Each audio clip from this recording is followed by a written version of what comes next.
Hindi ko alam kung anong itsura ng umaga. Sabi nila, maganda raw ang liwanag kapag sumisikat ang araw sa bintana ng silid ko. Sabi ni Mama, kulay ginto raw ang araw tuwing 7:00 at kulay rosas naman tuwing dapit hapon. Ngunit para sa akin, pareho lang silang itim. Dahil bulag ako. Elisa, gising ka na ba? Bumangon ka na, umaga na. Kumain ka na lang dun sa dining room, may iniwan akong pagkain.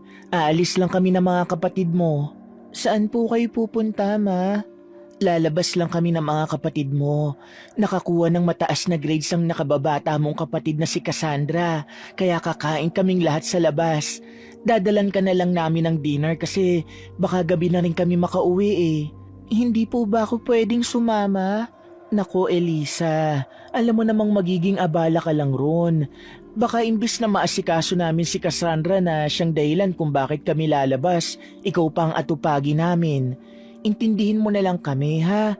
Huwag ka mag-alala dahil bibilang kita ng paborito mong libro. Ma, bakit pa kasi hindi mo ako pa-operahan para makakita na ako? Para hindi na ako maging abala sa inyo. Hindi pwede. Hindi ba't napag-usapan na natin ito noon? At hindi magbabagong isip ko. Kaya dito ka lang. Narinig ko na ang mga humihinang yabag ng heels ni Mama. Hindi ko mapigilang makaramdam ng inggit dahil palagi na lang akong naiiwan dito sa bahay. Bakit pa kasi hindi niya sa akin sabihin ang totoo? Ano ba talagang dahilan kung bakit ayaw niya akong ipa-opera? Mayaman naman kami, makapangyarihan. Kung hindi ako maaaring lumabas, pwede naman sila magpadala na lang dito ng doktor sa loob. Kayang-kaya nilang gawin yun. Ano ba talaga ang nililihim ni Mama sa akin? Napakagat ako sa labi. Araw-araw ko na lang kini-question ang sarili ko. Mali ba na ipinanganak akong ganito? Hindi nakikita ang mundo? Pinili kong pakalmahin ang sarili ko. At mukhang sa magarang lugar sila pupunta na hindi na naman ako kasama. Katulad ng madalas nilang gawin. Palagi nila akong iniiwan sa bahay na to na ang kasama lang ilang mga kasambay na hindi rin naman ako tinutulungan. Sana lang huwag makalimutan ni Mama na pasalubungan ako ng libro na para sa mga katulad kong bulag para kahit paano may pagkaabalahan ako. Napabuntong hininga na lamang ako at saka kinapa ang tungkod ko sa gilid ng kama. Ito ang regalo sa akin ng yumao kong ama. Naglakad na lang ako patungo sa pintuan. Kinakapa-kapa ko ang sahig habang unti-unting naglalakad sa hagdan. Nakayapak lamang ako para maramdaman ang lamig ng marmol sa sahig namin dahil kapag uminit, naroon na ako sa sala dahil carpet na. Dapat ay mas malamig ang sahig para mapagtanto kong nasa kusina na ako. Kabisado ko naman ang dami ng hakbang bago marating ang lamesa. Kabisado ko na rin kung ilang beses umiikot ang orasan bago dumating ang hapunan. Pero ang hindi ko kabisado ay kung bakit may kakaiba akong nararamdaman ngayon. Parang may nakatitig sa akin mula sa iba't ibang parte ng mansyon. Madalas ko itong nararamdaman sa gabi, kaya nakakapanibago na nararamdaman ko ito ngayong umaga. Oh, Eliza, gising ka na pala. Sorry, hindi ka makakasama sa amin nila Mami ha. Magsa-celebrate kasi kami para sa achievements ko. Ikaw pala yan, Cassandra. Akala ko nakaalis na kayo. Actually, paalis na rin kami. Dito ka lang ha. Sila manang nang bahala sa'yo. At ang utos ni Mami, wag na wag ka raw magpapapasok ng kung sino-sino. Wag ka ring lalabas. Alam ko naman yun. Perpekto ang imahe ng pamilya natin sa buong San Manuel. Kapag nakita nila ako, siguradong magiging kapintasan nito sa Alcaraz. Tama ka, Elisa. Masisira ang reputasyon ni Lolo. Binabalak pa naman yan tumakbo muli sa pagkagobernador. Kaya wag kang gagawa ng bagay na ikasisira ng pamilya natin, okay? Wag mong tanggalin ang pribilehiyong nararanasan namin mga kapatid mo, Elisa. Ikaw ang panganay sa amin, kaya kailangan mo magsakripisyo. Ang hindi ko lang maintindihan, Cassandra, bakit hinahayaan niyo akong bulag? Ayos lang sa akin na manatili sa loob ng bahay. Pero sana, bigyan niyo ako ng pagkakataong makakita. Hanggang kailan ba ako ganito? Ano ka ba, Elisa? Nagsisimula ka na naman. Sinisira mo na naman ang araw ko eh.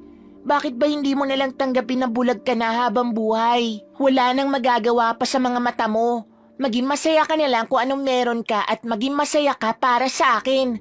Tinulak niya ako dahilan para marinig pa ng dalawa naming nakababatang kapatid ang nangyayari. Pati na rin ang mga yapak ng paa ni Mama ay narinig kong lumapit. Ano bang nangyayari dito? Elisa, bakit umiiyak ang kapatid mong si Cassandra? Hindi pa kami nakakaalis, pinaiyak mo na siya. Nagtanong lang naman ako, Ma. Ano bang masama sa sinabi ko? Anong masama? Parang sinisisi mo kami na pinanganak ang bulag. Kasalanan ko ba na ganyan ka pinanganak? Magpasalamat ka na lang dahil buhay ka pa. Ang iba nga dyan may mga mata nga pero wala namang yaman na katulad ng sayo. Boys, pumasok na kayo sa kotse. Sige na, isama nyo na ang kapatid nyong si Cassandra. Ako nang bahala rito. Ramdam ko ang matalim na tingin sa akin ni Mama at para bang humakbang pa siya papalapit sa akin. Pinakiusapan na kita, Elisa. Gulo ba talaga ang gusto mo? Kapag hindi ka pa talaga nagtino, iiwan ka namin dito. Bakit nyo naman po gagawin yun? Kayo na lang po ang meron ako. Kaya nga sumunod ka sa akin at wag na wag mo nang babanggitin pa ang tungkol sa pagpapa-opera ng mata mo dahil hindi yun kailanman mangyayari. Kung gusto mo pang mabuhay at makasama kami, hindi mo na nanaisin pa ang makakita. Umalis na siya at iniwan akong nakatayo lang sa main entrance. Hindi na sila nagpaalam sa akin at narinig ko na lamang ang makina ng sasakyang nagmamadali ng umalis. May kirot sa dibdib ko at pangamba na magkatotoo ang sinabi sa akin ni Mama na iiwan nila ako. Malakas na simoy ng hangin ang dumampi sa aking balat. Nagmula yun sa labas, ngunit may narinig akong mga yabag ng paa at pagsara ng pinto. Bakit kung kailan umalis ang pamilya ko, mas lalong bumigat ang nararamdaman ko. Parang mas maraming matang nakatingin sa akin. Sino yan? May tao ba dyan? Manang Tisay, nariyan ka? Si Manang Tisay ay isa sa mga kasambahay namin na matagal nang naninilbihan sa pamilya Alcaraz. Ngunit hindi siya mabait na kasambahay dahil nararamdaman kong ayaw niya sa akin. Palagi niya akong sinasaktan noon kapag wala si Mama. Oo, ako nga. Sino pa ba? Ako lang at ang iba pang mga kasambayang naiwan kaya huwag kang magpasaway. Kumain ka na lang. Okay po, Manang Tisay. Pasensya na po. Naglakad na ako patungo sa hapagkainan. Hinila ko ang silya at saka ako sinikap na umupo. Maging ang mga kutsara ay kinapa ko. Pati ang mangkok ng pagkaing nasa harap ko. Ngunit dahil nga bulag ako, napaso ako ng mahipo ko ang sabaw. Gusto ko sana itong amuyin ngunit dahil sa ginawa ko, natapon ko pa ito dahilan para mahulog at mabasag sa sahig. Ano ba, Elisa? Dahan-dahan naman. Hindi pa nakakalayo ang mama mo pero gumagawa ka na agad ng perwisyo. Pwede ba? Kumain ka ng maayos. Pasensya naman ng Tisay. Nasanay kasi ako na hindi sabaw ang kinakain sa umaga kaya nanibago ko na nakamangkok ang pagkain. Ano bang niluto mo? Huwag ka nang magtanong. Kakain ka na lang, ang dami mo pang dada. Kung ayaw mo, bumalik ka na lang dun sa kwarto mo. Baka ikaw pang paglinisin ko rito eh. Sorry, hindi ko naman po sinasadya, Manang. Itiko mo na ang bibig mo kung ayaw mo ibuhos ko sa ito. Tumayo ako pero dahil sa sarili kong katangahan, nakaapak ako ng matutulis na bagay dahilan para impit akong mapasigaw. Mukhang yon ay ang mangkok na nabasag ko. Pambihira! Ano bang ginagawa mo, Elisa? Maaga ako mamamatay sa'yo eh! Julio! Pumarito ka nga at buhati mo si Elisa papunta sa sala! Gagamutin ko ang paa niya! May malamig na kamay na kumapit sa akin. Naramdaman ko na lamang na binubuhat ako ng isang malaking lalaki. Si Julio. Sa pagkakatanda ko ay anak siya ni Manang Tisay at isa siyang hardinero dito. Hindi ko pa siya narinig na magsalita, kaya hindi ko matanto kung ilan taon na siya. Julio, kumuha ka na rin ng planggana na may tubig at mga malilinis na basahan para mahugasan ko ang sugat ni Elisa. Tuluyan na akong naiupo ni Julio sa sofa. Ramdam ng isang pa ako ang gaspang ng carpet, kaya nakukumpirma kong nasa living room na kami. Bakit ba kasi napakalampa mo, Elisa? Kaya ka hindi sinasama ng pamilya mo sa labas eh. Ayan, mag-isa ka na naman dito. Sumasakit na kagad ang ulo ko, nakikita pa lang kita. Pasensya na po, hindi ko po sinasadya. At saka hindi naman po ako mag-isa. Nandito naman po kayo. Anong mapapala mo sa amin? Hindi mo naman kami pamilya. Ang pamilya mo, ayun, naglalakwat siya. At ikaw, nandito lang sa bahay at kung ano-ano pang konsumisyon ang idinudulot sa akin. Kaya huwag ka na magsalita na parang may pakialam ako sa'yo. Mga kasambahay lang kami na nagtatrabaho para sa pera. Dapat matuto kang tumayo sa sarili mong paa. Yon ang dapat mong gawin para makalabas ka rito, Elisa. Hindi ako pinapayagang lumabas, Manang Tisay. Alam mo naman yun. Bakit? Kailangan ba magpaalam ka? Anong gusto mo? Ikulong mo na lang ang sarili mo rito sa mansyon? Siguradong pagkatapos ni Cassandra sa pag-aaral, katulad ng mga kapatid mo, magsisialisa na rin sila sa bahay na ito para mag-asawa. Kung ganun, may iwan si Mama kasama ko? Humalakhak naman siya. Sa tingin mo ba papayag yun na magpaiwan dito? Siguradong titira yun sa mga kapatid mo.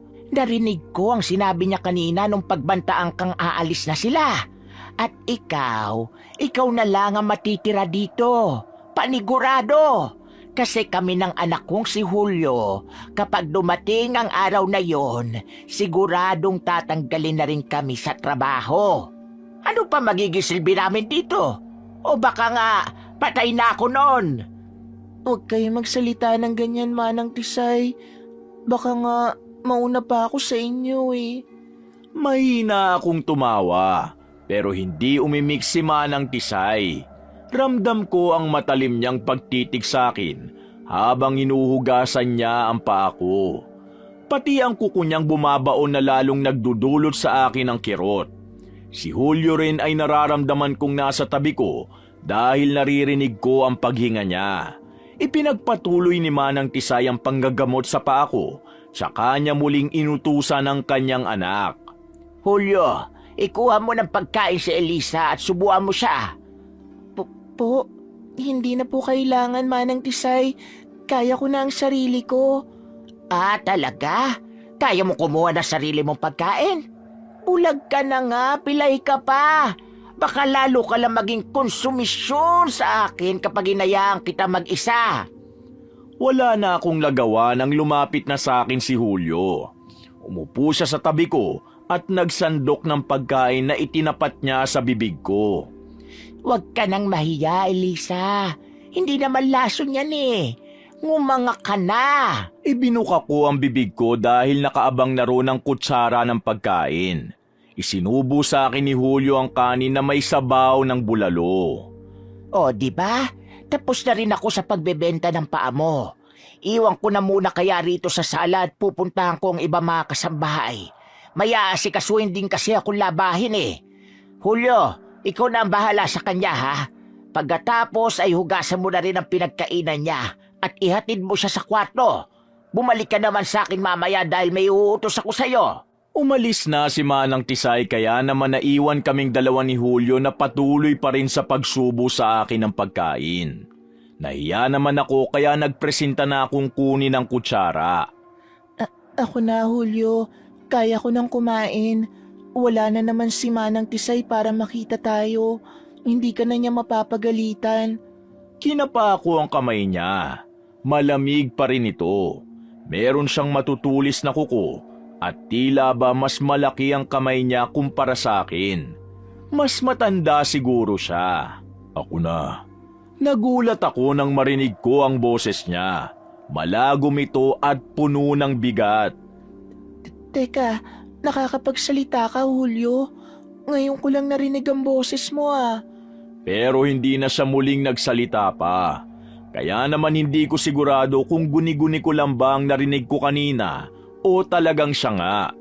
Nang matapos akong kumain, inalalayan niya akong bumalik sa kwarto. Ngunit hindi ko inaasahang magsasalita siyang muli sa akin. Huwag kang lalabas sa kwarto mo ngayong gabi. Ha? Bakit naman? Maraming paparating. Mas makabubuti kung magtatago ka. Napakunot ang noo ko. Hindi na ako nakasagot pa nang marinig ko ang pagsara niya ng pinto ng kwarto ko. Hahabol pa sana ako nang hindi ko makapa kung nasaan ang baston ko. Sandali, Julio.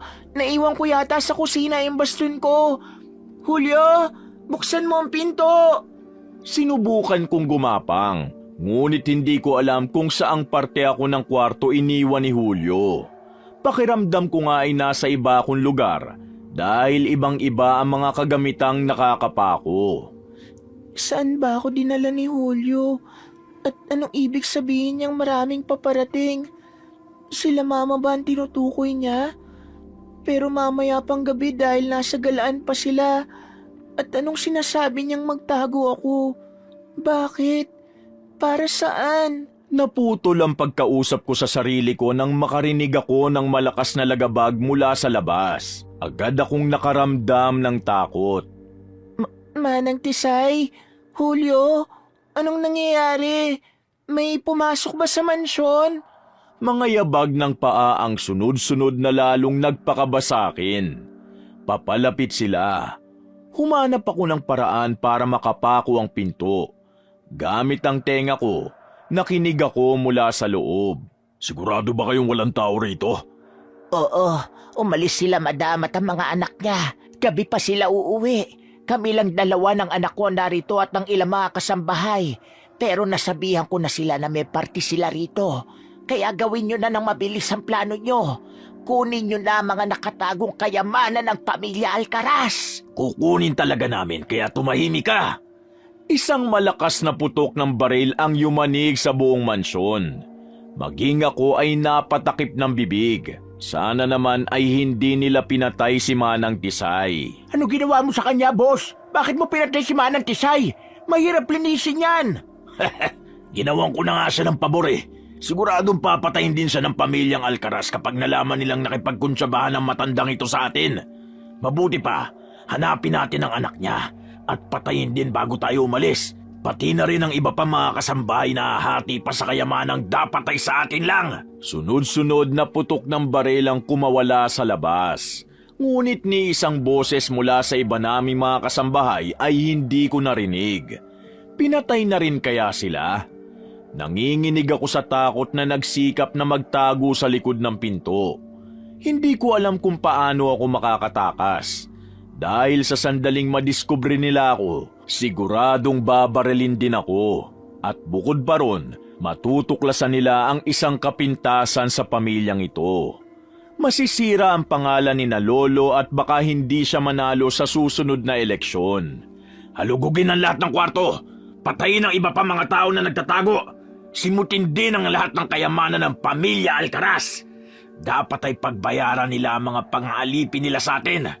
Ang mga yaman nila, dapat ay tayo nakikinabang dahil lahat ng yun ay pinaghirapan natin. Wala silang karapatan. At pagbalik nila rito, makikita nila ang isang problemang hindi nila matatakasan. Nagpaputok pa ng ilang beses sa kisame. Dahilan para marinig ko ang pagbagsak ng babasagin naming chandelier. Julio, lumabas ka na dyan. Puntahan mo nanay mo rito. Naliligo na sa kanyang sariling dugo. Julio, halika na. Huwag ka nang magtago. Huwag mo nang sayangin ang oras ko. Napaluha ako. Kahit na sinusungitan at sinasaktan ako palagi ni Manang Tisay, kahit papano naman ay kinakausap niya ako. Katulad na lang kanina, siya pa ang gumamot sa aking paa. Naputol ang pagkausap ko sa aking sarili nang mapansin ko ang agresibong paggalaw ng doorknob. Napaatras ako. Dahil hindi ko makita ang inaatrasan ko, naglikha yun ng malaking ingay lalo na nang mabasag ang isang vase. May tao! Naroon sa taas! May tao doon sa kwarto! Puntahan natin! Baka si Julio na yon! Puntahan nyo! Siguraduhin yung walang matitirang buhay dito maliban sa atin!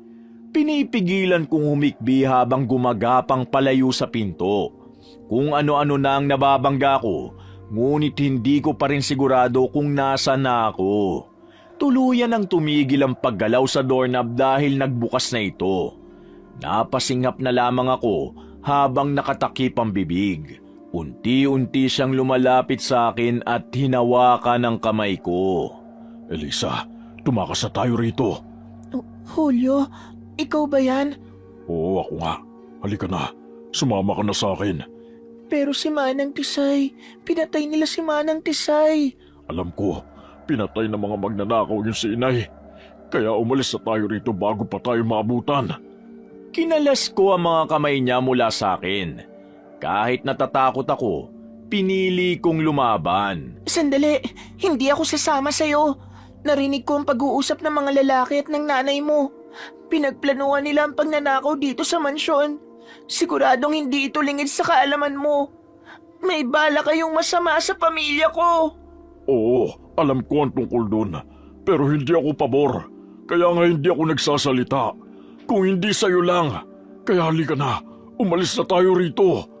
Hinawakan niya ang kamay ko at akmang hihilahin nang makarinig kami ng pagkasa ng baril.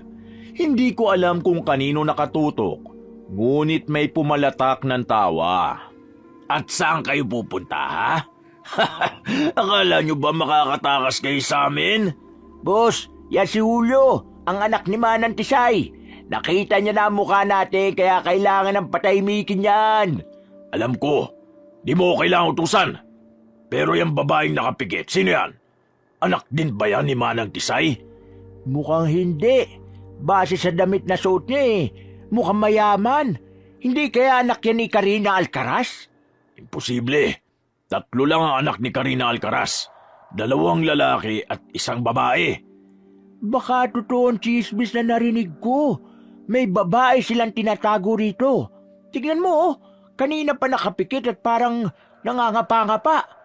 Hindi kaya bulaga isang yan? Kung ganon, hindi natin siya kailangan patayin. Hindi niya naman tayo nakikita Baliw ka ba o hindi ka lang nag-iisip? Wala dapat maiwang saksi sa pagnanakaw natin sa bahay na to. Kaya patayin mo na ang 2 yan ngayon din.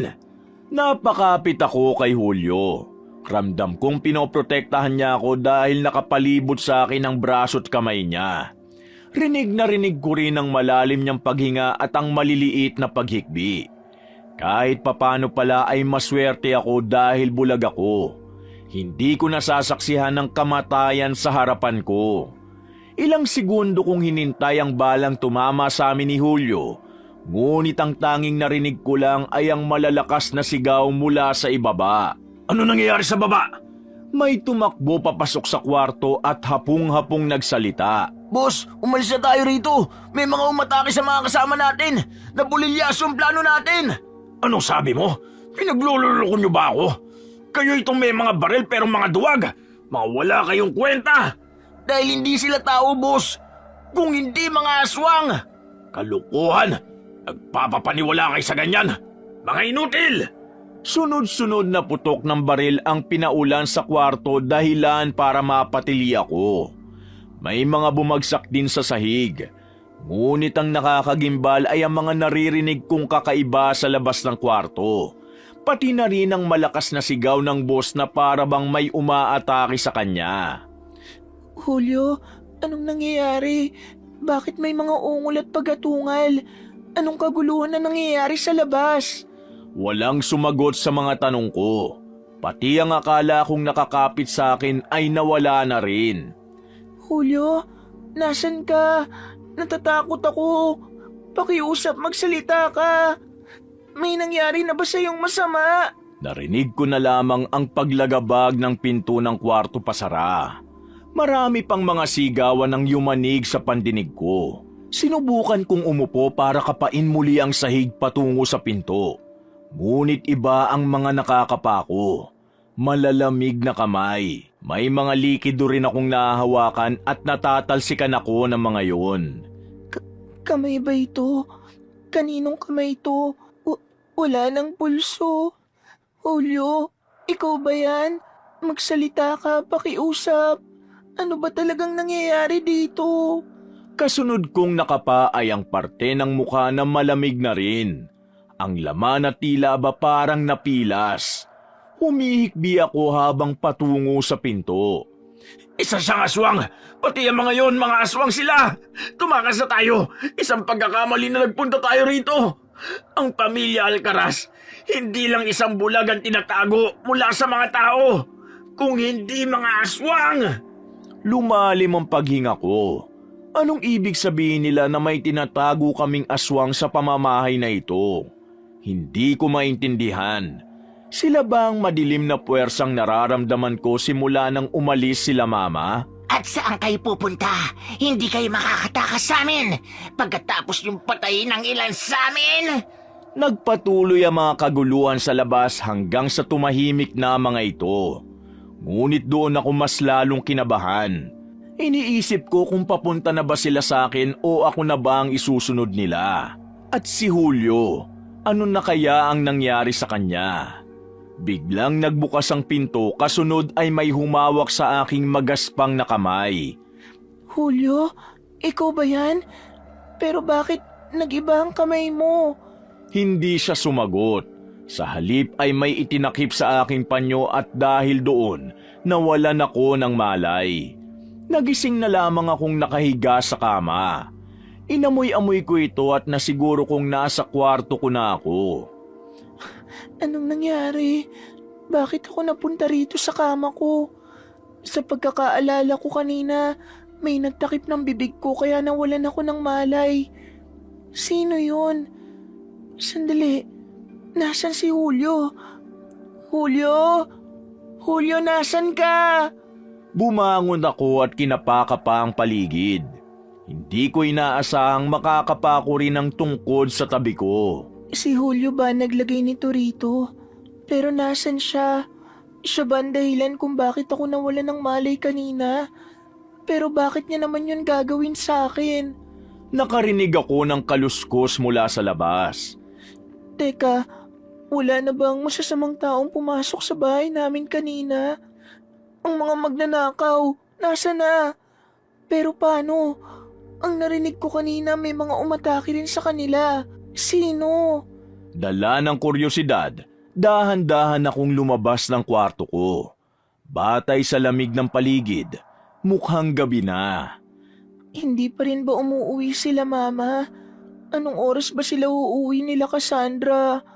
Oo, alam kong gagabihin sila pero anong magiging reaksyon nila kapag nakita nila ang nangyari dito sa bahay? Malamig na simoy ng hangin ang humaplo sa akin. Nakaramdam ako ng matinding takot. Mas nakakatakot dahil wala akong makita. Naririnig ko ang mga mahihinang bulungan sa paligid. Elisa! Sino yan? Julio, ikaw ba yan? Huwag mo akong biruin ng ganyan. Elisa! Buksan mo mga mata mo para makita mo kami. Sino kayo? Hindi niyo ba alam na bulag ako? Hindi ko kayo makikita kaya magpakilala kayo sa akin.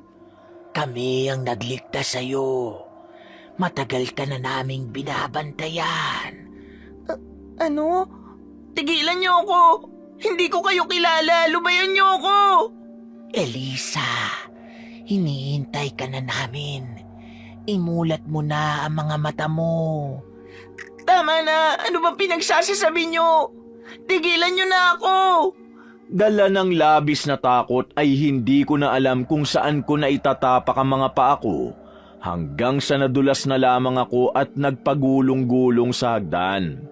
Sa sandaling yun, naimulat ko ang mga mata ko, ngunit tuluyan na rin akong napapikit mula nang magdilim ang paningin ko.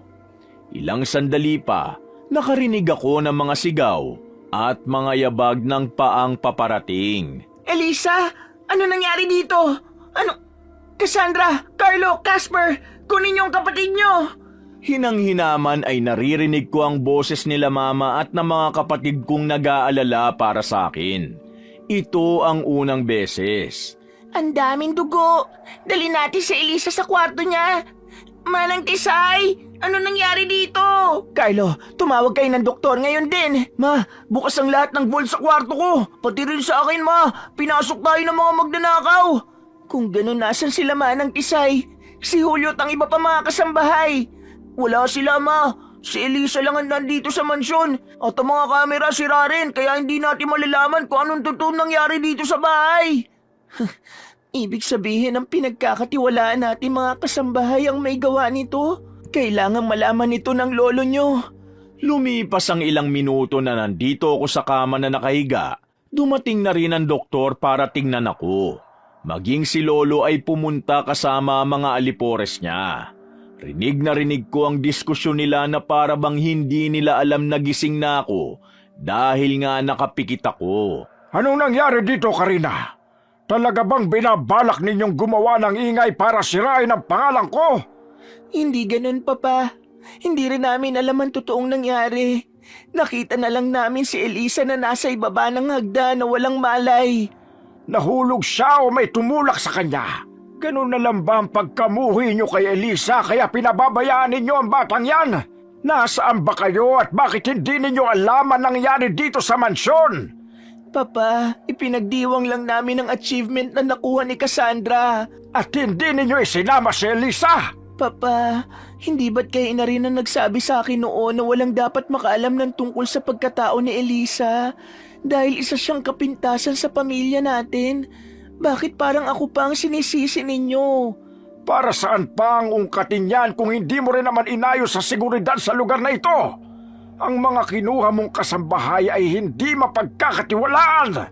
Siguradong sila rin ang may bakana ng lahat ng ito. Kung ganun, anong nararapat naming gawin, Papa? Sandaling katahimikan ang namayani sa apat na sulok ng kwarto. Lalong bumibigat ang aking pakiramdam dahil pakiramdam ko ang dami-dami nilang nakatingin sa akin. May naririnig pa akong bulungan at mga mahihinang hagikgik. Dapat noon pa lang ay pinatay nyo na siya kung magdudulot lang ng ganitong kapahamakan sa pamilya natin. Pero Papa, alam mong hindi pumayag ang anak niyong si Elias. Nahirapan kaming bumuo ng anak kaya kahit may kapansanan siya, hindi namin siya kayang patayin.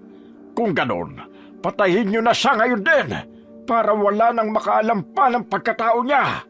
Sapat na siguro ang 17 taon na binuhay natin siya sa mundong ito. Narinig ko ang mga yabag ng paa ng marami papalabas sa kwarto ko. Maging ang hatol sa akin ng doktor. May namuong dugo sa utak ni Elisa at ilang buwan na lang ay mamamatay na rin siya. Anong ibig mong sabihin? Karina, mas makabubuting sundin mo ang payo ng iyong ama upang hindi na mahirapan pa ang anak mo. Ha? Anong klase kang doktor? Para pagpasyang patayin ang anak ko. Hindi ba't kayo nagliligtas sa mga buhay? Nasa sayo ang desisyon, Karina. Alis na ako. Nagsara ang pinto at tanging si Mama na lang ang nararamdaman kong naiwan sa akin. Maliban sa mga bulong ng kaguluhang pinili kong wag pansinin. Tumulo ang luha sa mga mata ko. Maya-maya lang ay bumukas ang pinto sa pag-aakala kong aalis si Mama. Pero hindi. Pumasok ang kapatid ko. Ma, narinig ko ang sinabi ni Lolo. Patayin na natin si Elisa. Hindi niya naman malalaman eh. Cassandra, umalis ka rito. Kapatid mo pa rin siya at anak ko siya. Bakit? Mas mahal mo ba siya kaysa sa akin? Bulag siya, Ma. Wala siyang naidulot na maganda rito sa bahay. Ako ang maraming dinadalang pagkilala sa atin. Bakit ba palaging siyang iniisip mo? Hindi siya normal. At kung gusto mo mapaganda pa ang buhay natin na walang inaalalang takot, patayin na natin si Elisa. Sinabi kong lumabas ka na. Ayokong maririnig pa yan mula sa bibig mo, Cassandra. Malakas na pagbalagbag sa pinto ang narinig ko. Pinipigilan kong mapaluha, ngunit masakit sa puso na marinig mula sa kapatid ko ang kagustuhan niyang mawala na ako sa mundo. Kahit subukan kitang patayin, Elisa, Alam kong hindi ka mamamatay. May nakatakdang kamatayan para sa'yo at hindi ako ang gagawa nun. Sapat nang siniguro kung hindi ka na makakakita pa. Hindi ko nadadagdagan pa ang mga pasakit na nagawa ko sa'yo. Huli na ito. Huli na. Dahil pipiliin ko na lang na iwan ka rito at hintayin kang mamatay mag-isa. Matutuwa ang iyong ama kapag nagkasama na kayong dalawa. Maiintindihan mo rin ang desisyon ko. Narinig ko ang pagkasanya ng baril. Hindi ko alam kung saan galing. Marahil ay ibinigay ni Lolo. 5 sunod-sunod na putok ng baril ang yumanig sa buong mansyon. Naghihingaliw akong tinatawag ang pangalan niya. Ma, bakit kailangan mo itong gawin sa akin? Hindi mo man lang hinintay ang kaarawan ko. Paalam, Elisa. Isa pang putok ng baril ang narinig ko. Ngunit hindi yun tumama sa akin. Nakumpirma ko na lang nang may bumagsak sa sahig. Binaril ni Mama ang sarili niya. Hindi ko nagawang umiyak ng malakas at ang tanging narinig ko na lamang ay ang mga yabag ng paa na pumasok sa kwarto. Mama! Anong ginawa mo sa sarili mo? Cassandra, umalis na tayo rito. Sumama na tayo kay Lolo. Oo nga, halika na. Si Lolo na ang bahala rito. Kahit tumahagulgol ay pinili nilang lumisan. Narinig ko na lamang ang pagharurot ng sasakyan paalis. Pinatay ni Ma'am ang sarili niya. Ligpitin natin ang bangkay niya. Paano si Elisa? Iiwan na lang ba natin siya rito? Oo, hindi naman siya binaril ni Ma'am sa malalang party Umalis na kayo rito. Napapitlag ako nang marinig ko ang pamilyar na boses. Julio, ikaw ba yan? Julio, buhay ka! Pinilit kong bumangon sa higaan, ngunit kumirot ang mga tama ng baril sa balikat ko. Nararamdaman ko na lamang na ginagamot niya ako. Julio, nagbalik ka. Akala ko napatay ka na rin ng mga masasamang loob kanina.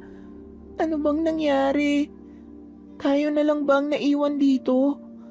Sino ang mga boses na naririnig ko? Mga kasambahay ba namin sila? Huwag ka nang magtanong. Pero Julio, bakit hindi sila napapansin nila Lolo? Narinig kong ako lang ang nakita nila rito. Ano ba talagang nangyayari? Hindi ko maintindihan. Magpahinga ka na lamang.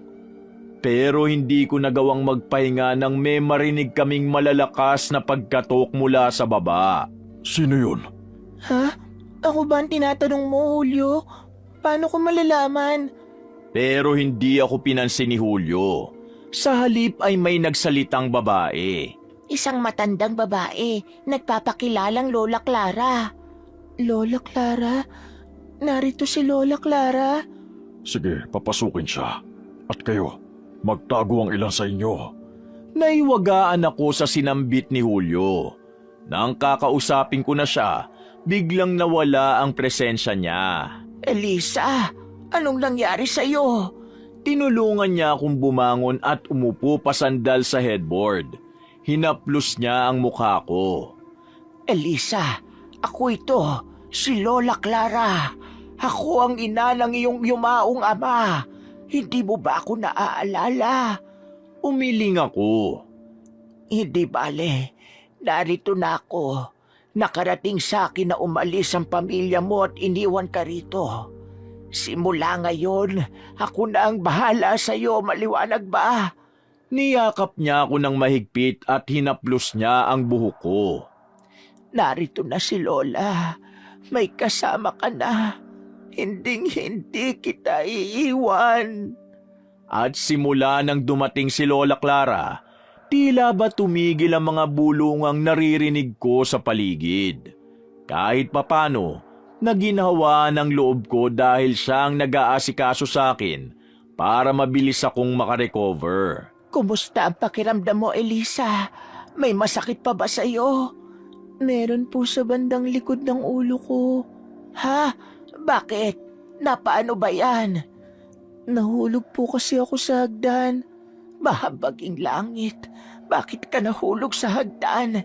Tapos iniwan ka ng mama mo rito? Wala ba talaga siyang pakialam sa'yo? Wala na po si mama. Ano? Anong ibig mo sabihin? Binaril niya po ang sarili niya rito mismo sa kwarto ko. At nang gabi ring yun, umalis sila Cassandra kasama si Lolo. Sa tingin ko, ang akala nila, patay na rin ako. Hindi ka pa pwedeng mamatay, Elisa. Napakunot ang noo ko. Naalala ko ang narinig ko kay mama noon bago niya ako iniwan. Anong ibig niyo sabihin, Lola? Narinig ko rin po yan kay mama. May nakatakda po ba akong kamatayan? Sandali, may narinig ako sa doktor. Ang sabi niya may namuong dugo raw sa utak ko. Yun po bang tinutukoy niyo? May taning na ang buhay ko. Hindi, Elisa. Walang kinalaman ng dugo sa utak mo. Wala kang ganon. Paniguradong imbento lang yon ng doktor. Kung ganon po, bakit sumasakit ang ulo ko? Hinipo niya ang ulo ko na para bang may hinilot at ang sumunod ay tinakluban niya ang mga mata ko. Dahil sa iyong mga mata, Elisa. Ano pong ibig niyo sabihin, Lola Clara? Dahil nalalapit na ang pagbukas ng iyong mga mata, Elisa. Makakakita ka na. Ano po? Imposible po yan.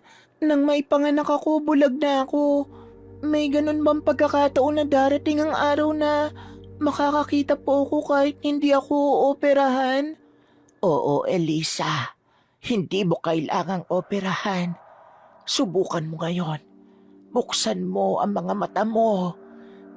Pero ni minsan hindi ko sinubukang imulat ang mga mata ko, Lola Clara. Subukan mo ngayon, apo ko. Gusto kong makita ang mga mata mo. Sinubukan kong sundin ang sinasabi ni Lola Clara. Iminulat ko ang mga mata ko at wala akong ibang nakita kung hindi kadiliman. Lalong kumirot ang puso ko. Maganda ang mga mata mo, Elisa. Pero wala po akong makita. Meron. May makikita ka kung susubukan mo. Lalo na ngayong gabi. Makikita mo sila. Ang mga nagtatago sa dilim. Sino pong tinutukoy niyo, Lola? Matagal na silang narito sa pamamahay niyo, Elisa. Nagtago pa sila para sa akin. Akala nila'y hindi ko sila mararamdaman. Pero nariyan lang sila sa paligid. Ang mga tinutukoy kong aswang. Po? Aswang? Oo, Elisa. At wari ko'y may isang lalaking aswang na malapit sa'yo. Kinukuha niya ang loob mo pero hindi mo alam. May binabalak siyang masama sa'yo. Kasama ang iba pa. Napalunok ako. Ang tinutukoy niya ba ay si Julio? Ngunit imposible. Paanong aswang si Julio at ang ilan pang mga kasambahay? Sila ba ang puwersa ng kadilimang nakapaligid sa akin? Pero Lola, kung mga aswang po sila po ang nagligtas sa akin.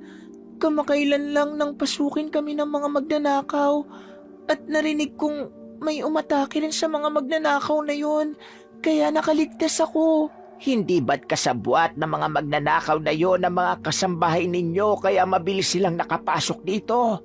Yon ang narinig ko sa lolo mo. Natigilan ako. May punto si Lola Clara. Kaya nga namatay si Manang Tisay ay dahil trinaydor siya ng mga magnanakaw. Kung ganun, bakit patuloy nila akong inililigtas, Lola Clara?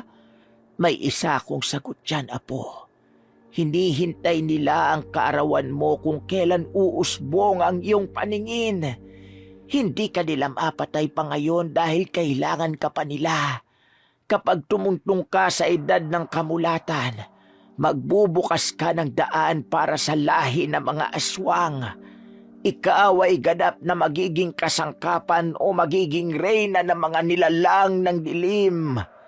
Kung mamamatay ka sa mismong kaarawan mo, magiging ganap ang pag-aalay at gagamitin nila ang dugo mo para palakasin ang kapangyarihan ng pinuno ng kanilang lahi. Napalunok ako. Sa sandaling yun, hindi ko alam ang sasabihin ko. Tila ba nasagot ang ilan sa mga katanungan ko. At ang madilim kong paningin ay nagkaroon ng unti-unting liwanag. Sa sandaling yun, nakita ko ang ilang mga nagtatago sa dilim. Ang mga aswang na tinutukoy ni Lola Clara. Anong nakikita mo, Elisa? Nakakakita ka na ba? May nakikita ko, Lola Clara. Mga aswang na nakatingin sa akin ng masama.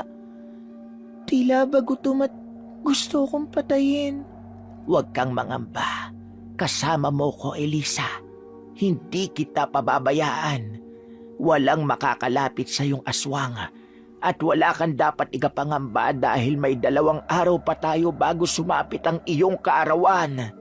Nang sumunod na araw, natuklasan kong hindi ako nakakakita sa umaga. Pero sa gabi, naaaninagan ko ang lahat. Oh, bakit parang masayang-masaya ka, Apo? Dahil nakakapaglakad ako ng malaya kahit walang tungkod, Lola Clara. Kung hindi dahil sa'yo, hindi ko na po malalamang nakakakita pala ako sa dilim. Napakalaking tulong sa akin. Katulad nito, ganun po palang itsura ng kalangitan at mga bituin. Pati na rin ang buwan. Masaya ako para sa'yo, Elisa. Matanong ko lang po, Lola. Paano nyo nalaman ang tungkol dito? Na nakakakita pala ako sa dilim. Hindi siya nakasagot kaagad kaya napatingin ako sa kanya. Kakaiba ang kilos ni Lola at napapakamot pa sa ulo na wari hindi alam ang sasabihin. Pati ang tungkol sa mga aswang, Lola. Paano nyo nalaman na aswang ang mga kasambahay namin? Dahil isa rin siyang aswang. Napatingin ako sa nagsalita. Pamilyar ang boses niya ngunit ang mukha niya ngayon ko lang nasilayan sa buong buhay ko. Siya pala ang nagmamay-ari ng boses na yun na bihira lang magsalita sa akin, ngunit nagdudulot sa akin ng kapanatagan. Julio, anong ginagawa mo rito? Paano ka nakapasok sa kwarto ko nang hindi ko makatok o binubuksan ng pinto? Dahil isa siyang aswang, Apo. Siya ang tinutukoy kong aswang na gustong pumatay sa'yo. Mag-ingat ka sa kanya at huwag lumapit. Huwag kang maniniwala sa mga sinasabi niya. Ikaw ang hindi dapat paniwalaan ni Elisa. Elisa, sumama ka sa akin. Siya ang papatay sa'yo pagdating ng kaarawan mo. Anong ibig mong sabihin? Mahigpit akong hinawakan ni Lola Clara dahilan para lalo akong makaramdam ng takot. Elisa, huwag ka maniniwala sa kanya. Ganyan ka mapanlin lang ang mga aswang. At totoo nga ang hinala ko. Kinukuha niya ang loob mo. Kung ganun, ikaw ang magdesisyon, Elisa. Kung kanino ka sasama. May araw ka pa para pag-isipan ang lahat. Pero sinasabi ko sa iyo na hindi mapagkakatiwalaan ng taong yan. Manahimik ka! Umalis ka rito pati na mga kasama mo!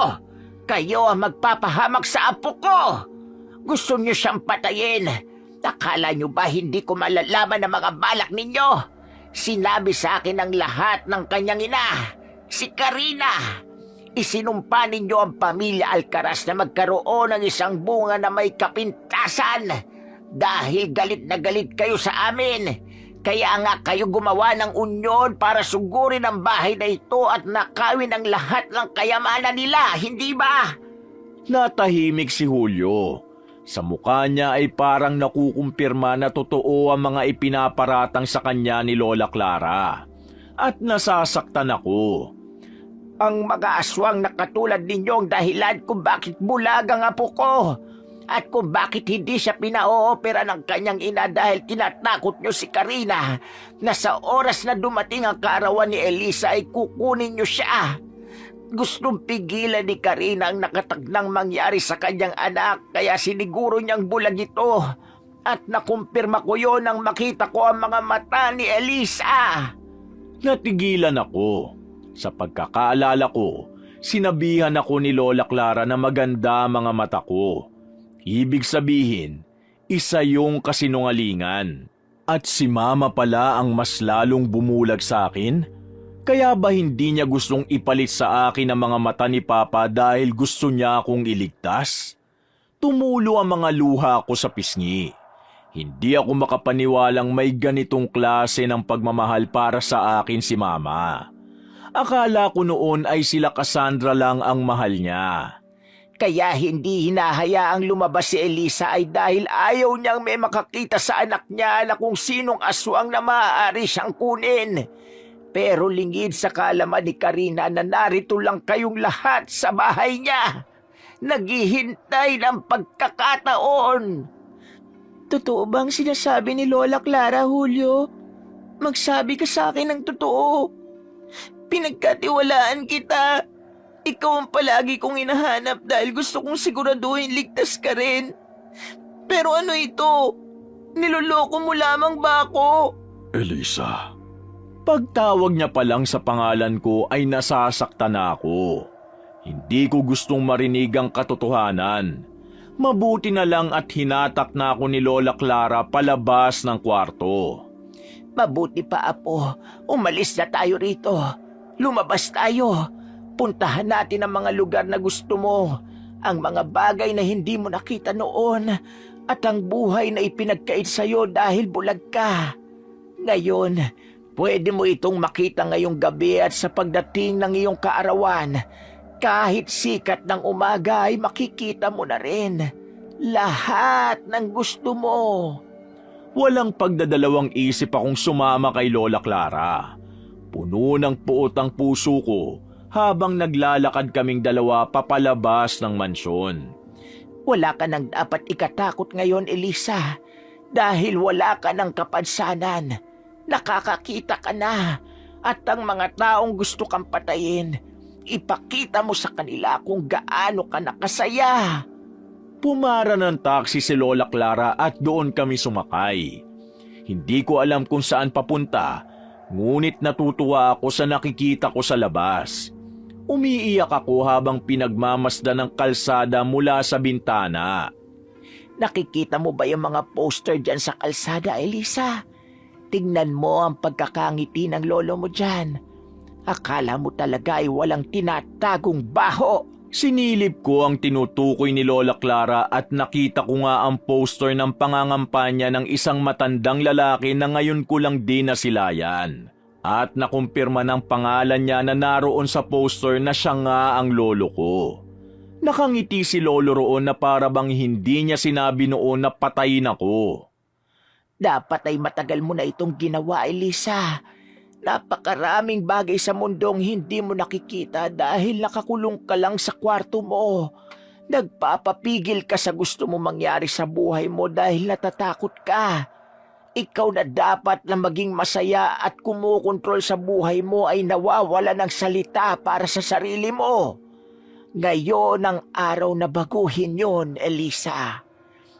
Paano po kung makita ko ni Lolo na lumabas? O kaya ng mga kapatid ko, sila Cassandra? Yan nga ang sinasabi ko, Elisa. Makinig ka sa akin. Hindi pwedeng sila lang ang maging masaya. Dapat ikaw rin. At siguraduhin mong mas magiging masaya ka kumpara sa kanila. Malamang ay mawiwindang sila kapag nakita ka. Yun ang magandang paghihiganti. Napakagat ako sa labi. Ngunit sa isang banda, nagkaroon ng apoy sa loob ko. Tama nga, nang iwan nila ako, patay na si Elisa. Ang Elisang nagpapaapi, ang Elisang sunod-sunuran. Ngayong nakakakita na ako, hindi na nila ako mapipigilan. Wala nang bulag na magiging bulag sa lahat ng masasama nilang ipinarana sa akin.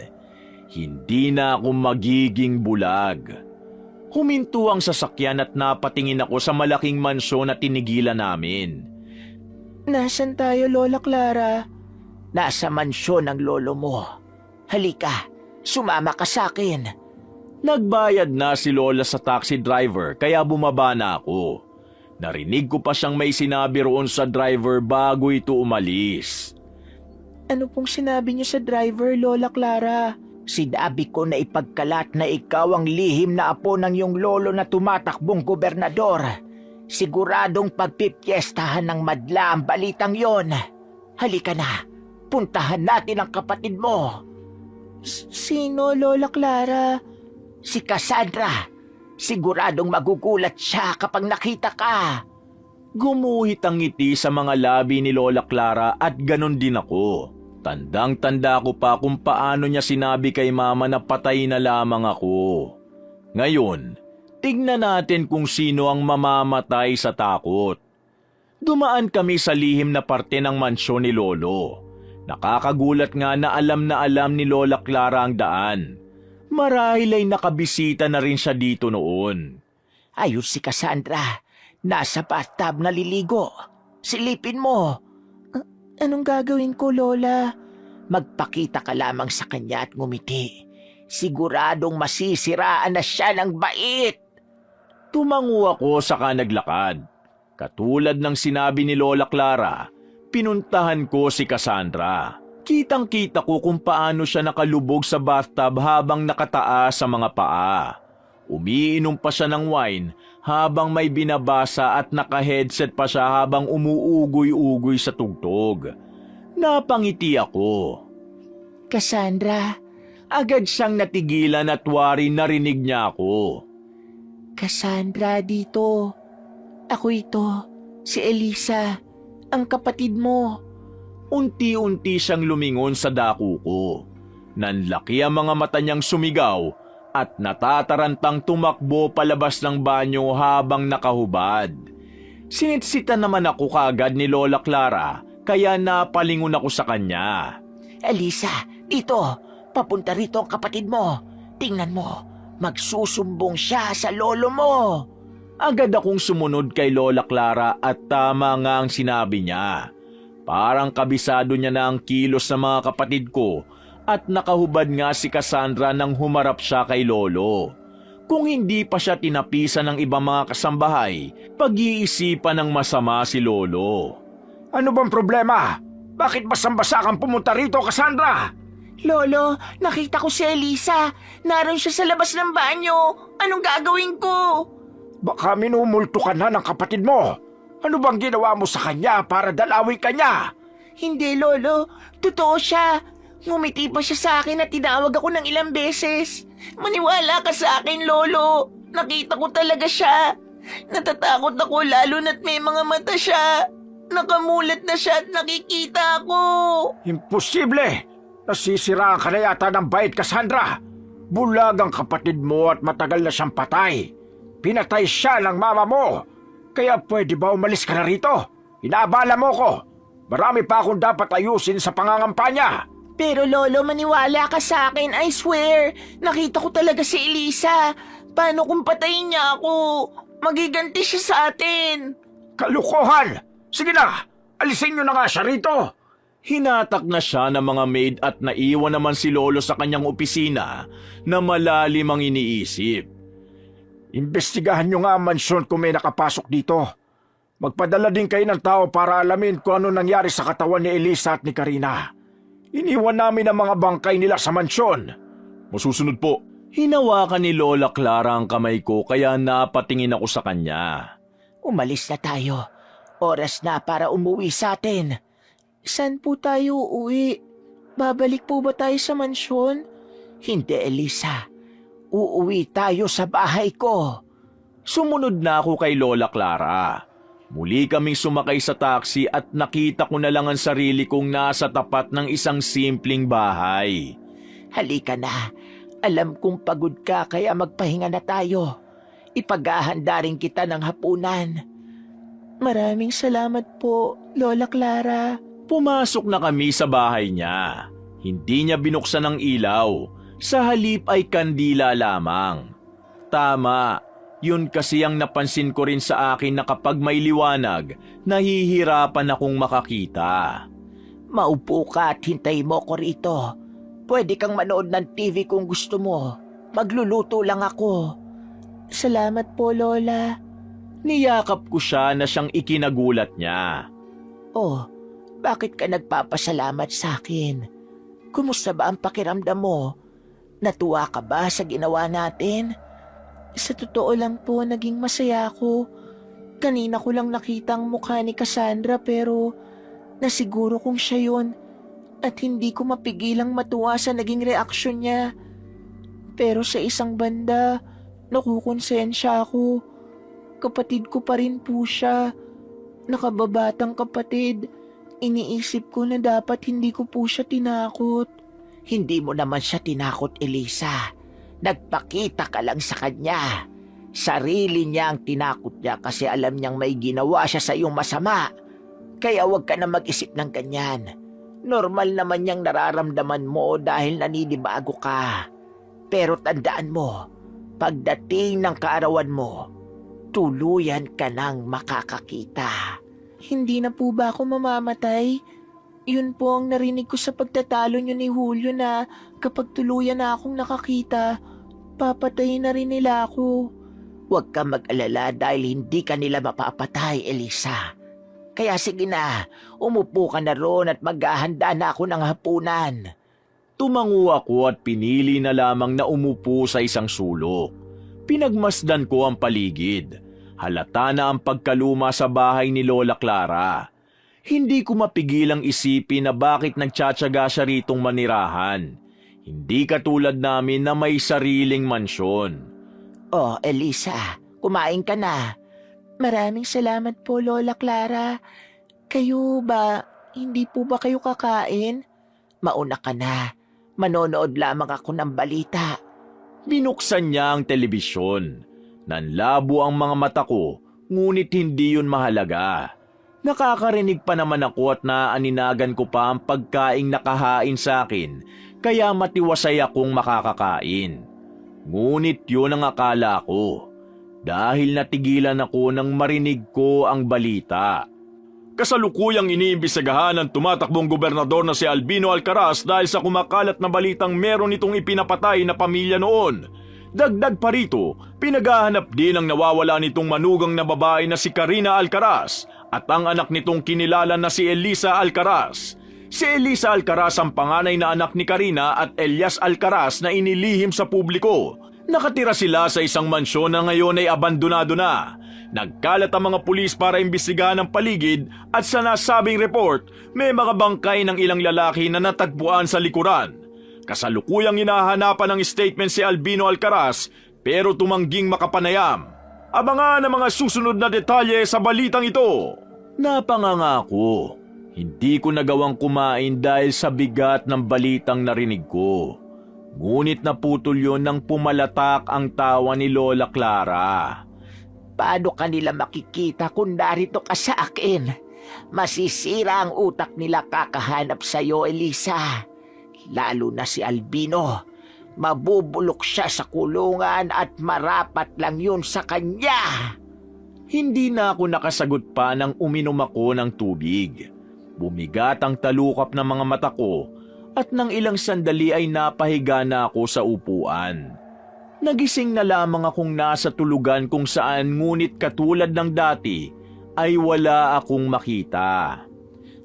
Lola Clara, nasan po kayo? Ngunit walang sumasagot. Tanging mga kagamitan lamang ang naririnig ko. Parang may kinukumpuni. Lola Clara? Hinanap ko ang tungkod ko. Ngunit imbis na yun ang makapako, isang malamig na kamay. Pamilyar ito sa akin lalo na nang hawakan niya ako.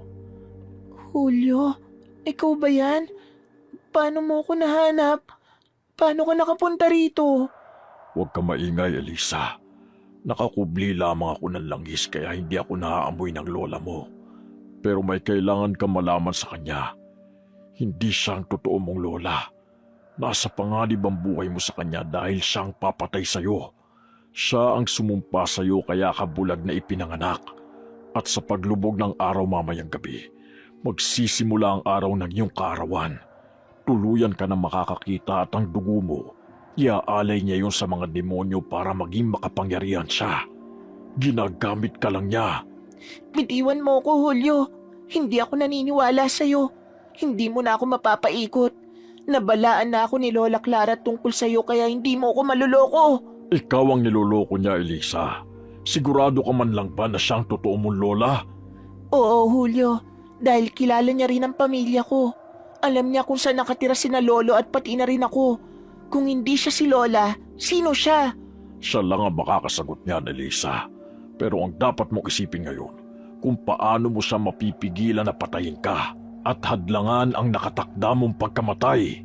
Sandali siyang natahimik at ang tanging narinig ko lang ay ang kalansing ng isang matulis na bagay. Elisa, tanggalin natin ang tuluyan ng mga mata mo o kaya naman ay tahiin natin para hindi ka na makamulat.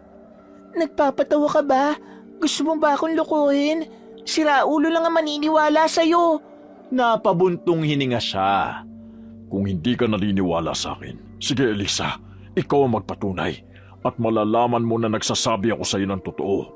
Hindi kita lulukuhin. Talaga ba? Ipaliwanag mo nga sa akin kung paanong namatay ang mga magnanakaw na sumugod sa akin. Ikaw at ang mga kasambahay, niloko niyo ang pamilya namin. Ikaw din na nagtakip sa bibig ko at ilong ko ng panyo kaya nawalan ako ng malay. At hindi ko na alam ang nangyari tapos nun. Isa kang aswang pati na mga kasamahan mo.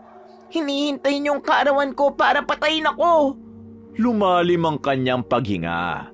Tinanggal ko naman ang kamay niya mula sa pagkakahawak sa braso ko. Umalis ka na rito kung ayaw mong ako mismo magsabi kay Lola Clarang na sundan mo kami. Hindi ko gustong makita ka pa, Julio.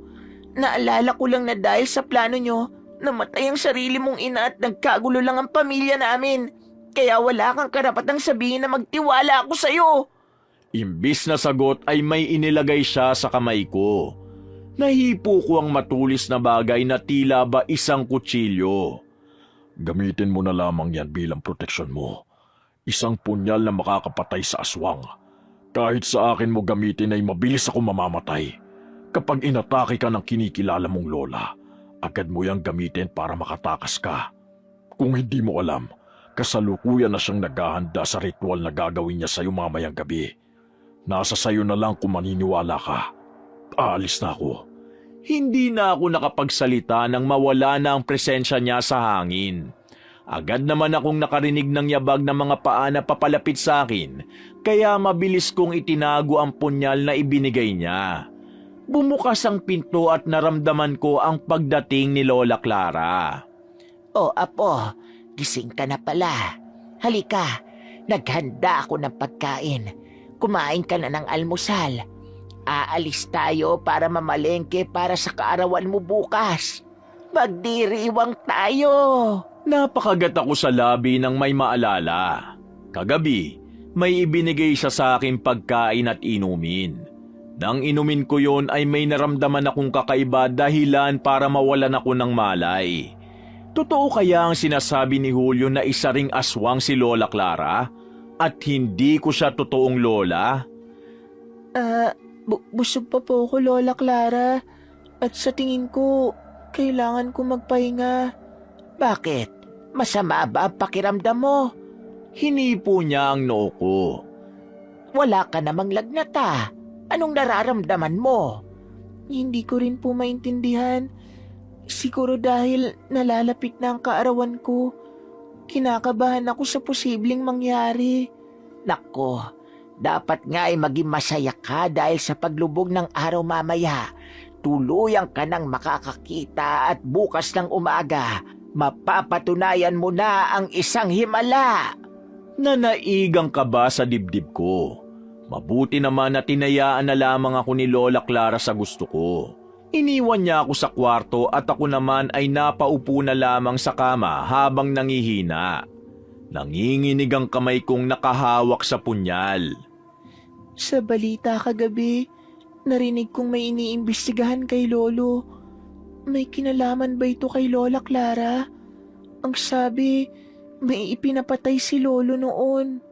Lumalim ang paghinga ko. Pinipigilan kong lumuha ngunit nagkaroon ng pagtatagpi-tagpi sa utak ko.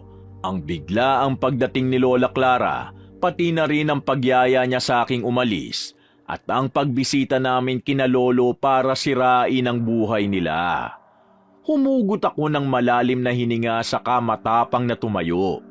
Kakapakapaman ay sinikap kong lumabas para harapin si Lola Clara. Oh, Apo, gutom ka na ba?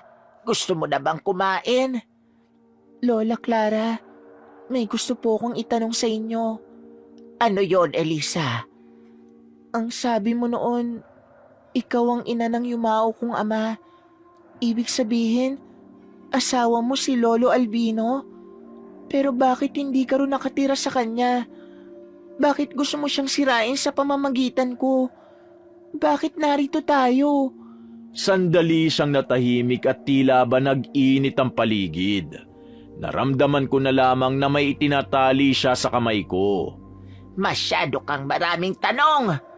Lola Clara, anong ginagawa niyo sa akin? Nasasaktan ako! Dapat lang dahil masyado ka ng maraming itinatanong sa akin. Tumahimik ka na kung ayaw mong putulin ko ang dila mo. Lola Clara, pakiusap! Saan mo ako dadalhin? Hinila niya ako papasok muli sa kwarto at sa kama ay doon niya ako itinali. Lola Clara, ano ba tong ginagawa mo sa akin? Nagtatanong lang naman ako. Lola Clara! Huwag mo ko tawagin Lola dahil hindi kita apo. Wala akong apong bulag. Ano pong ibig niyo sabihin? Hindi mo ko Lola Elisa. Nagkunwari lamang ako para madala kita rito. Dahil ako ay biktima ng kapangahasan ng lolo mong si Albino. Pinatay niya pamilya ko ng walang dahilan. Ang anak kong buntis ay walang awa niyang pinagbabaril kaya hindi ako nagkaroon ng apo. Kinuha niya sa akin ang lahat ng kasiyahan ko. Kaya marapat lang din na kunin kita sa kanya. Ngayon, magdurusa siya sa kulungan. At ikaw naman, magdurusa ka sa kamay ko dahil mamayang gabi, papatayin na kita. Napasinghap ako. Hindi ko akalaing totoo pala ang sinasabi sa akin ni Julio. Hindi ako makapaniwalang nagpabulag ako sa isang taong wala palang pagmamahal sa akin. Bumagsak ang mga luha ko. Akala ko ay nagkaroon na ako ng kakampi sa madilim na mundong ito. Ngunit kasinungalingan lang pala ang lahat. Paano mo ito nagawa sa akin? Pinagkatiwalaan kita. Sabi mo isinumpa akong maging bulag. Sabi mo sinabi yun ni Mama sa'yo. Ako ang nagsabi sa kanya dahil ako mismo ang sumumpa sa pamilya ninyo, Elisa. Ikaw ay maipapanganak na bulag at pagdating ng 18 taon mong kaarawan, babawiin kita. Katulad ng ginawa nila sa apo ko, papatayin din kita. Kaya humanda ka dahil walang awa kitang papaslangin habang bukas sa mga mata mo na nakikita ang lahat ng ginagawa ko sa'yo. Aalma pa sana ako nang takpan niya ng panyo ang bibig ko, dahilan para tuluyan akong manghina at hindi na makapalagpa. Nawalan na ako ng malay at nagising na lamang sa malakas na buga ng malamig na hangin. Wala ako sa kama kung hindi nakahiga sa lupa. Binuksan ko ang mga mata ko at nakita kong nakatali ang kamay at paa ko habang nakapalibot sa akin ang ilang mga kandilang may sindi na hindi namamatay kahit hipa ng hangin. Gising ka na, Elisa. Saktong-sakto dahil lumubog na ang araw. Nakikita mo ba ang kabilugan ng buwan? Nararamdaman mo ba ang puwersa ng kadiliman? Ngayon, magiging ganap na ang aking kapangyarihan. Lumapit siya sa akin at hiniwa ang kamay niya bago'y pinahid sa talukap ng mga mata ko kasabay ng isang orasyon na lalong nagpatindig ng balahibo ko. Isang buhay, isang dugo. Palitan mo, palitan mo. Isang buhay, isang dugo. Palitan mo, palitan mo. Aking isinumpa, aking isinumpa. Ngayon ay aking iaalay sa'yo. Kunin mo ang buhay at ipalit mo ang labis na kapangyarihan na siyang inaasam ko! May madilim na usok na bumalot sa aking paligid. Kasunod ay ang pagluha ko ng dugo. Sumisigaw ako sa sakit, ngunit tumatawa lang siya ng walang humpay. Lumakas ang hangin at ang mga tuyong dahon ay nagsisilakbay. Nararamdaman ko na ang unti-unti kong panghihina. Ngayon, Elisa, imulat mo ang iyong mga mata upang makita mo ang sarili mong kamatayan. Binuksan ko ang mga mata ko. Kitang-kita ko kung paano siya nagpapalit ng anyo. Ngayon, nakasisiguro na ako na hindi siya ang lola ko. Isa lamang siyang mapagkunwari at naisahan niya ako. Lumapit siya sa akin habang nakalabas sa mga matutulis na kuko. Ibang-iba siya sa Lola Clara na nakilala ko. Ngayon ay nakangisi siya sa akin habang ang mga mata ay namumula na puno ng pagnanasang patayin ako. Ngunit bago siya nakalapit ay nagsalita ako. Salamat, Lola Clara. Hindi man kita totoong lola, pero naramdaman ko sa iyo na hindi ako nag-iisa. Ilang taon akong namuhay sa mundo na palaging itinatago ng pamilya. Sa'yo, naranasan kong maging malaya. Nakalabas ako ng mansyon. Nakita ko ang ilang lugar na hindi ko pa nasisilayan noon. Totoo palang maganda ang mundo. Ngunit nakakatakot. Dahil mas mabuti pang maging bulag kesa makakita. Kapag bukas ang mga mata mo, may responsibilidad ka ng itama ang mga mali. Pinunasan ko ang luha sa pisngi ko at saka nagpatuloy. Hindi ko pinagsisisihan na makilala ka, Lola Clara. Ikaw ang nagbukas ng mga mata ko sa katotohanan. At ngayong masasaksiyan ko ang sarili kong kamatayan, walang problema sa akin. Matagal na rin naman akong nabuhay na parang patay. Sa piling ng pamilya ko. Mas naramdaman ko pang pamilya kita kaysa sa kanila. At salamat dahil pinaabot mo ako sa kaarawan ko. Masaya ako na kasama kita ngayon. Ngumisi siya at umiling. Masyado kang maraming sinasabi. Akala mo ba maaawa ako sa'yo? Hindi, Elisa. Matagal kong hinintay ang pagkakataong ito kaya naman hindi ako mababali ng mga salita mo. Hindi kita itinuring na pamilya dahil ang pamilya ko ay pinatay ng lolo mo at uubusin ko kayong lahat pagkatapos nito. Tuluyan na siyang lumapit sa akin at akmang papatayin na ako nang may sumakmal sa kanya. Malaking kaguluhan ang nangyari sa harapan ko. At kahit lumilipad ang mga alikabok mula sa lupa, nakikita ko kung sino ang kumakalaban kay Lola Clara. Julio, anong ginagawa niyo rito? Kunin niyo na si Elisa. Tayo ang marapat na pumatay sa kanya. Ituloy ang orasyon. Kailangan sa atin mapunta ang kapangyarihan niya. Akmang may lalapit sa akin nang bigla akong kinuha ni Julio at inalis sa gitna ng bilog. Nakita ko ring nakahiga na si Lola Clara sa sahig at wala ng buhay. Julio, anong ibig sabihin nito? Bakit hawak mo ang babae niyan? Ibalik mo siya sa bilog ngayon din. Hindi ako makakapayag na patayin niyo ang babaeng ito. Anong sabi mo? Nahihibang ka na ba, Julio? Hindi ngayon ang oras para magtalo-talo tayo rito. Kapag sumikat na ang araw, mawawala na tayo ng pag-asa na maging makapangyarihan sa mundo. Julio, huwag mo sirain ang plano. Ibalik mo na si Elisa sa loob ng bilog. Huwag mo sayangin ang buhay na inalay ng iyong ina para matupad lang itong minimithi nating labis na kapangyarihan. Huwag mong sayangin ang hinintay natin ng 18 taon, Julio. Wala akong pakialam sa kapangyarihan. Magkamatayan muna tayo bago niyo makuha sa akin si Elisa. Napakagat ako sa labi. Mabilis niya akong kinalagan kung kaya't malaya na akong nakakatayo sa lupa. Binura niya rin ang mga dugong nasa mukha ko. At sa sandaling yon ay nakita ko ang kakapalan ng aswang na nasa harap namin ni Julio. Mahigpit na nakakapit sa akin si Julio, nawari hindi niya ako gustong pakawalan. Julio, Huwag kang magbiro ng ganyan. Hindi ba't ito ang plano natin? Kaya tayo nakipagsabwatan sa mga magnanakaw para makuha ang kayamanang dapat ay sa atin? Pero tinaydor tayo ng mga magnanakaw na yun at pinatay niya ang inay ko. At napag-alaman kong kasama rin pala sa plano ninyo ang tungkol doon. Pati na rin ang patayin ako. Gusto niyong masolo ang kayamanan. At bukod doon, gusto niyong maglikha ng takot sa pamilya ng mga Alcaraz para umalis silang lahat at maiwan si Elisa nang sa gayon ay mapatay niyo siya. Oo, yun nga ang plano. At hindi namin nakalaing hindi ka mamamatay kaya nagtiwala kami sa'yo.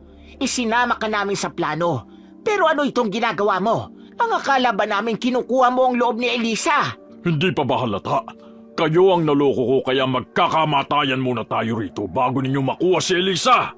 Ganon? Sige, tingnan natin ang yabang mo, Julio. Tandaan mo, mas marami kami kesa sa'yo. Napangisi si Julio. May ibinulong siya sa akin na siyang ikinagulat ko. Elisa, wag kang bibitiw sa akin dahil kailangan ko ang kapangyarihan mo na talunin silang lahat. At ang punyal na ibinigay ko sa'yo, gamitin mo yan bilang panangka. Huwag kang mag-alala dahil poprotektahan kita. Isa-isang sumugod ang mga aswang at nagpapasalamat ako dahil gabi ngayon. Nakikita ko silang lahat. Hindi ko akalaing sa sandaling yon magagawa kong tumawa habang nakikipaglaban sa kanila. Gamit ang punyal ay sinasaksak ko sila at mabilis silang nawawala. Wala ka talagang kwenta, Julio. Talagang gusto mo magwakas na ang mundo natin.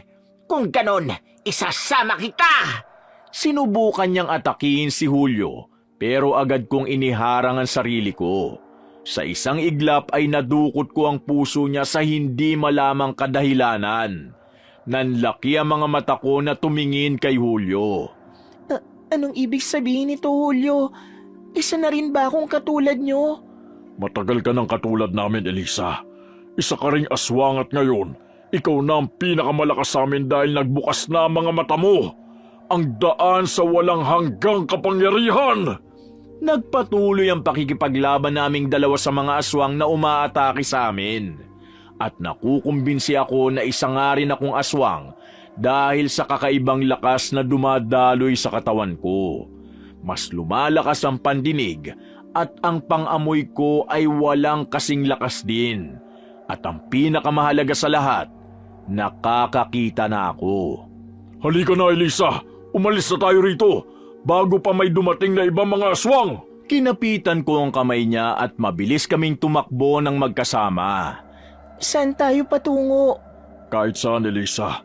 Basta sa ligtas na lugar na hindi nila tayo makikita. Kailangan mo makapagpahinga. Gusto kong pumunta kina Lolo. Bakit pa, Elisa? Baka nga doon na pumunta ang ilang mga aswang. Kung gano'n nanganganib ang buhay ng mga kapatid ko, kailangan ko silang iligtas. Sa tingin mo ba ay tatanawin nilang utang na loob kapag iniligtas mo sila? Baka ipagtabuyan ka pa nila, Elisa. Tinanggal ko ang kamay ko mula sa pagkakahawa ko sa kanya. Malalim ko siyang tiningnan. Julio, kapatid ko pa rin sila. Kailangan ko makasiguro na walang mangyayari sa kanilang masama dahil una sa lahat, ako ang punot dulo nito. Wala na siyang nagawa kung hindi sumama sa akin. Sinundan niya ako nang pumunta ako sa mansyon nila Lolo. Laking gulat naman ang aking mga kapatid nang makita nila ako sa harap nila. Elisa, anong ginagawa mo rito? At paano ka nakapasok? Hindi yun ang tanong, Kuya Carlo. Bakit nakakakita na si Elisa? Yan ang dapat nating itanong sa kanya. Nakikita mo ba ang mga mata niya? Bukas na yung lahat. Hindi na mahalaga ang mga bagay na yan. Ang mas dapat nating isipin, paano kayo magiging ligtas sa kamay ng mga aswang? Nasa panganib ang mga buhay nyo. Nagpapatawa ka ba, Elisa? Anong aswang? Mabuti pa kung nababaliw ka na. Huwag mo kami idamay. Umalis ka na rito. Hindi nyo naiintindihan. Maniwala kayo sa akin. Totoo ang mga aswang. Natigilan ako nang may mapansin akong ilang mga presensya sa paligid ng mansyon. Sandali, nasan si Cassandra? Hindi niyo ba siya kasama rito? Umalis si Cassandra. Niyaya siya ng mga barkada niyang pumarty. Ano? Sa gitna ng kaso ni Lolo, nagagawa niya pang magliwaliw. Alam mo tungkol sa nangyayari kay Lolo, Ate Elisa?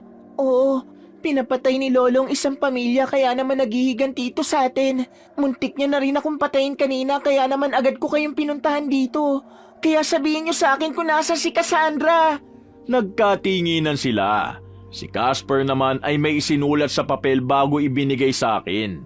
Ako naman ay nilingon si Julio. Julio, ikaw na muna ang bahala sa mga kapatid ko. Anong ibig mo sabihin? Saan ka pupunta? Ililigtas ko ang kapatid ko si Cassandra. Ikaw na muna magbantay kina Carlo at Casper. Nararamdaman ko may mga aswang na rin nakapalibot sa mansyon. Kaya pupuntahan ko na si Cassandra. Hindi ko na hinintay pa ang sagot niya at umalis na ako. Pumunta ako sa address ng bar na isinulat ni Casper kanina. Kakaba-kaba ang dibdib ko habang hinahanap ang kapatid ko sa dami ng mga taong sumasayaw sa gitna. May ingay pa kaya nahihirapan akong hanapin siya. Natigilan ako nang may dumaan sa aking presensya.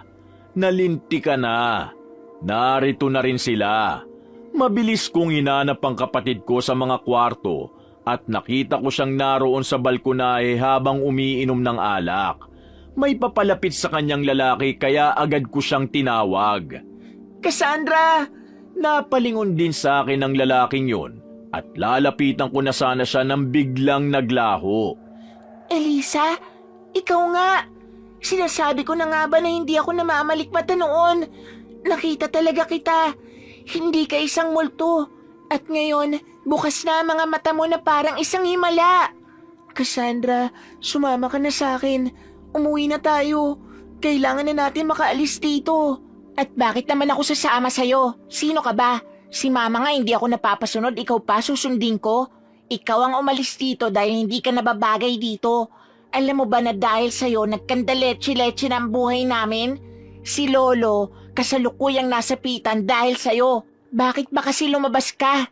Ang akala ko pinatay ka na ni Mama, pero mukhang matigas ka talaga at hindi ka tinatabla ng baril. Dapat sa'yo ihulog dito. Nagulat ako nang kapitan niya magkabilang balikat ko at pilit na itinutulak sa balkonahe. Ano ba, Cassandra? Bitiwan mo ko! At bakit ko gagawin yon? Kung hindi ka mapatay-patay ni Mama, pues ako ang gagawa. Papatayin kita. Kahit kailan hindi ko ginusto maging kapatid ka. Dapat lang sa'yong mamatay. Nakipagtulakan siya sa akin. Ngunit dahil nakahil siya, nang hindi ako lumaban ay siya ang nahulog sa aming dalawa. Sinubukan ko siyang iligtas ngunit nahuli na ako dahil tumama na ang ulo niya sa sahig. Napabuga na lamang ako habang pinipigilan ng mga luha ko. Hindi ko sinasadya, Cassandra. Patawarin mo ko. Lalapitan ko pa sana siya nang makita kong nagsialisa na rin ang mga nilalang sa dilim. Agad akong kinutuban kaya naman nagmadali akong bumalik sa mansyon. Ngunit tila ba huli na ako. Patay na ang mga kasambahay sa mansyon. Nagkalat ang dugo sa sahig at nakita ko na lamang na wala ng buhay ang dalawa kong kapatid. Julio, nasan ka? Ano nangyari sa mga kapatid ko? Nagpatuloy ako sa paglakad at nakita ko si Julio na duguan din sa sahig. Elisa, Julio, ano nangyari? Bakit pati ikaw ay sugatan? hindi ko sila kinaya, Elisa. Maraming sumugod sa amin. Patawarin mo ko. Hindi ko na iligtas sa mga kapatid mo. Tuluyan na akong napaluha. Malakas na hagulgol ko ang pumuno sa mansyon. Si Cassandra, nasaan ang kapatid mo? Umiling ako. Wala na rin siya, Julio. Napatay ko siya. Anong ibig mo sabihin?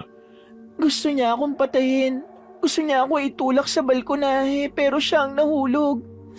Kasalanan ko kung bakit siya namatay, Julio. Pati na rin sina Carlo at Casper. Kasalanan ko itong lahat. Hinila niya ako para yakapin pero hindi natigil ang paghikbi ko.